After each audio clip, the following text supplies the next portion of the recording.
On my first day, I met Holden. Dressed in a long black headscarf, she avoided eye contact. She looked fragile and shy and would only speak to me if we were alone. Slowly and tentatively, she began to answer my intrusive questions. She cried a lot as we spoke and as she told me her upsetting story. She was brought up in Fik town. Her family were, like most families, pastoralists. She moved to Godde after her mother was arrested when she was 16. So Holden's mother was arrested when she was 16 and they moved to Godde. It was in Godde that she too was arrested and imprisoned. She was held for 6 months, where she was caned with a wooden stick, tortured, and raped every night by gangs of soldiers. She was a frightened 17-year-old child then. Today, she is a lonely mother, shrouded in shame, with a 1-year-old baby girl, the result of one of the rapes. Of the 85 women that I interviewed, a quarter of them had been raped, and about half of those who had been in detention had been raped in detention.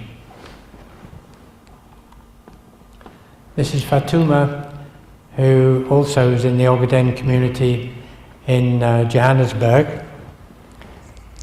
She came from Barbili, a small town in Nogob. She said soldiers killed and tortured people all the time. She said that if a victim was known to anybody, then that person they were known to was likely to be killed. She described 2 high school students whose bodies were brought back to the village. And she was told, "Does anybody know this boy?" But nobody would claim to know this fellow because they knew that if you said you knew them, then you were likely to be detained and killed yourself. She said, if a family is financially stable, they take one of the children as an ONLF suspect so they can demand more money. This happens particularly when soldiers have not been paid for a while. If a soldier wants to take a woman, even married mothers, they just take her. I saw a mother of 5, Faisa, aged about 30, taken like that in 2007. If her husband complains, he is killed. And evidences show that international aid fuels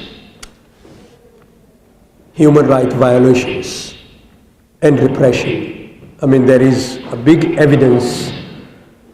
body of evidence which has been presented to the donor governments and to international financiers, I'll come back into that, which shows that they are financing this repression.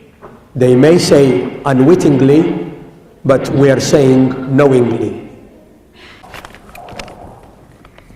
Hi, my name is Nima Rabi and I would like to talk about hope. All I do is hope. I haven't got the strength nor the power to fight. I haven't seen my grandmother for 6 years and my father hasn't seen her for the last 17 years. She's blind. I hope that one day we will be free. I hope that one day I could proudly say I have a country that I can return to. I wish I could return to meet my grandmother and my other family members, but I'm only a child. We're talking about a fundraising for children in refugee camps, and a child of all of us here, the adults, gives the best speech I've ever come across. MashaAllah. Thank you very much.